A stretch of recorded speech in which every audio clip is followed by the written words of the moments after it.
Welcome back. All right, so 4 games tonight in the National Hockey League. Keeping in mind, I went to the Vancouver Canucks game, and with the amount of time it takes to get there and everything, well, let's go ahead and recap what happened tonight in the National Hockey League, shall we? With very little notes. Should be pretty quick.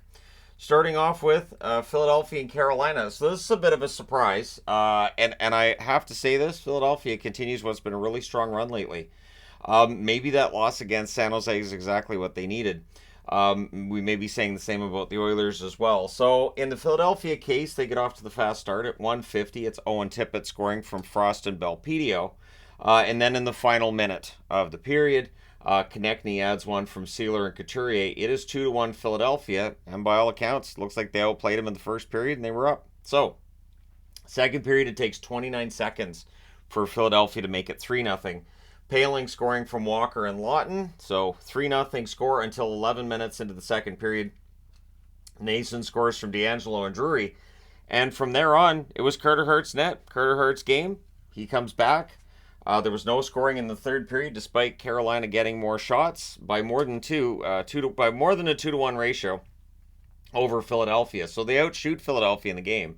When we look at the shots, they're 12-9 Philadelphia in the first, 11-7 Carolina in the second, 12-5 Carolina in the third. Final shots, 32-24 for Carolina. Power plays, Philadelphia 0 for 1, Carolina 0 for 3. The hits 10-4 Carolina.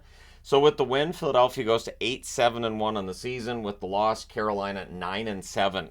And so another setback for Carolina. We'll see when they really get a run going. I'm waiting for one. Haven't really seen it yet. Hart with 31 saves on 32 shots. Kachatkov, 21 saves on 24 shots at the other end. So nice to see Carter Hart come back and have a good game, unless you're a Canes fan, in which case you're probably not all that happy that he came back and had a good game. All right, next up, Seattle and Edmonton. So this is an interesting one to have watched while I was at the game, where I was like, all right, so it looks like Seattle's going to win one. And then, the nerves take over. So there's no scoring in the first period of this game. By all accounts, it looks like Skinner has got his game back, which is great news for the Oilers and their fans. Second period, the Oilers get out to the lead, and it's McDavid with his first in a while. He scores for Draisaitl and Bouchard at 5:21, so it's 1-0 Edmonton. It doesn't stay that way. Just under 2 minutes later, McCann answers from Eberle and Alexiak, and then a little over 2 minutes after that, suddenly Seattle has the lead. It's Belmar from Cartier and Dunn. And then later on in the period, Wenberg scores from Tolvanen and Bjorkstrand at 17:21. After 2 periods, it's 3-1 for Seattle. Now, this is where the Oilers a couple weeks ago probably would have gotten their own heads. They probably would have lost this one 6-1. So maybe we can attribute this to a new coach. Maybe we can attribute this to just a team getting into their game. Maybe it would have happened with Woodcroft. We'll never know. But at any rate, Evander Kane decides, I'll take it from here in the third period. And at 13:28, he scores from Bouchard and Ekholm. And then in the final minute, those 6-on-5 goals, right? Kane from Draisaitl and Nugent Hopkins at 19:14. So now Seattle's earned the point. We're going into overtime. At 2:57, it is Kane completing the natural hat trick in the overtime from Hyman and Bouchard. The Oilers win this one 4-3 in overtime. They go to 5-9-1. That's 3 wins in a row for the Oilers. They're definitely heating up. Seattle 5-8-4 with the overtime loss in this one. So the shots on net show you that the things change here. So in the first period is 13-11 Seattle.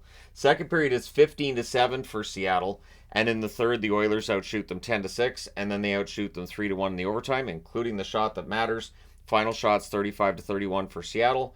Power plays, Seattle 0 for 5, Edmonton 0 for 3. So Oilers 0 for 3 in this one, a bit of a surprise. Shots, or hits, I should say, 26-20 for Seattle. Decord saves 27 out of 31. Skinner saves 32 out of 35. And again, Skinner has definitely turned it around the last couple of games. Things are going pretty well. The Oilers, I'm just looking at tomorrow's preview board. They don't play tomorrow. So, because I was wondering if they're back-to-backs, you'll probably see Pickard make his debut. But it's not a back-to-back situation for them, so we shall see. I get the feeling Skinner might be the goaltender for a bit here because he's playing well and you want to encourage that and reward it, right? So next up, Anaheim. What happened here? So, maybe this is the game that gets Anaheim right too, right? Sometimes getting blown out like this can be great. I've done videos in past years on how, if a team gets blown out, usually they bounce back in the next game and have a really good game. And I went through a lot of data to pull that information out, and it just kind of confirmed what I thought, that players are prideful. Coming out of this one, should be a little bit of pride there that's been wounded for the Anaheim Ducks. So early on, 6:40 into the first period, Sam Girard with his first of the season from Jack Johnson and Tatar. And then at 12:40, so exactly 6 minutes later, Nichushkin scores from Taves and Makar. However, in the final minute of the first period, the Ducks do answer. It is Carrick from Gudis and McGinn. So after the first period, it's 2-1. And the fact that the Ducks have one goal, even though they only had 3 shots, minor miracle there. So second period, there's only one goal in that period. It's at 14:33. It's Olofsson from O'Connor and Kiviranta. So a very Dallas feel to that goal, minus O'Connor, of course. But after the second period, it's 3-1. And again, 2-goal comebacks. Anaheim's no stranger to that, but not tonight. Third period, Colton scores from O'Connor and Wood at 3:53. And then on the power play at 5:57, it is Nichushkin with the second of the game, Makar and McKinnon with the assists there. So it's suddenly 5-1. Now, Anaheim does get a goal back. It's Max Jones from Henrique and Silverberg at 9:41. Maybe that just made them angry again. Kiviranta, who had himself a game, he scores from Girard and Georgiev at 13:13. And then at 13:34, Cogliano scores from Kiviranta and Jack Johnson. And at 15:18, so 3 goals in like a little over 2 minutes, it's Taves from Makar and McKinnon. So rough night for Dostal, rough night for the Ducks. Your final score is 8-2. I did double check. It only counts as one game. So for Colorado, 10-5 record. So they've bounced back nicely, and they bounced back in part after that 8-2 loss against St. Louis. Maybe that woke them up. So maybe an 8-2 loss for the Ducks wakes them up. They're 9-7 on the season. Shots on net, 17-3 in the first for Colorado, 11-9 Colorado in the second, 10-5 Colorado in the third. The final shots, 38-17 in favor of the Avs. They won in every area. Power plays, Anaheim 0-4, Colorado 1-4. The hits, 26-14 for Anaheim. Dostal saved 30 out of 38. Rough night, but 3 goals on a little more than 2 minutes will do that to your stats. Georgiev saved 15 out of 17. Wasn't that busy. So at any rate, the Avs certainly seem to have their game back. We'll see if that continues to be the case as the week goes along. All right, and last of the night, of course, I did the review in the van for this, so now we'll go through the scoring plays. I thought Horvat had a goal and an assist tonight. He just had the goal, but he was prominent out there. Of course, it was the return of Horvat. He did get a standing ovation, so I did see on social media right away, they're all booing him. By the end of the game, I really didn't notice boos, and they did give him a standing ovation. I know, I stood up, I clapped and cheered, so yeah, it definitely happened. Unless I was the only one, in which case I would look like a goober. Anyways, the Islanders had a good start to this game, and then the rest of the game happened. So on the power play, twice. First at 7:30, it's Engvall from Wallstrom and Aho, and then at 8:52, again on the power play, it's Nelson from Dobson and Barzell. At that point, Ian Cole stopped taking penalties. He had just come back on the ice. He gets a delay of game, and I'm like, he's going back to the box. This isn't good. So it's 2-0 for the Islanders after the first, but the rest of the way, Vancouver does stay out of the box. So maybe the Islanders just had a hot power play tonight. Maybe, we'll see if this becomes a pattern for Vancouver. But in the second period, on a power play of their own, Vancouver scores. It is Miller from Pettersson and Kuzmenko at 4:38. And then a 5-on-5 goal takes place, which was a rarity tonight. Horvat from Barzell at 8:33. So Bo Horvat, it was a nice goal. I'm not going to lie. It was a nice goal. Didn't make the fans overly happy when that goal took place, but what did make them happy was 2.5 minutes later, on a power play, Brock Besser scores from Miller and Hughes at 11:03. So, the big name, big scoring players for Vancouver continue to be big scoring players for Vancouver. In the third period, there are 2 penalties called at the same time on the New York Islanders, both valid. There were numerous times during tonight's game that the fans wanted to call on Vancouver. For the record, again, I never groaned and mumbled about, that should have been a penalty or that shouldn't have been. But yeah, I thought those were both valid penalties there. Happens.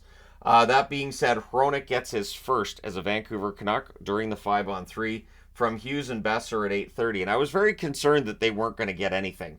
This was towards the end of the 5-on-3. Because I felt like if the Islanders kill this, that momentum shifts. The Islanders had a crossbar. The Islanders had a play where the puck almost goes in. Cole takes it off the goal line. They had opportunities. They just could not get that puck to go in the net. There wasn't any bounces going their way. And then in the overtime, Quinn Hughes decides to end it.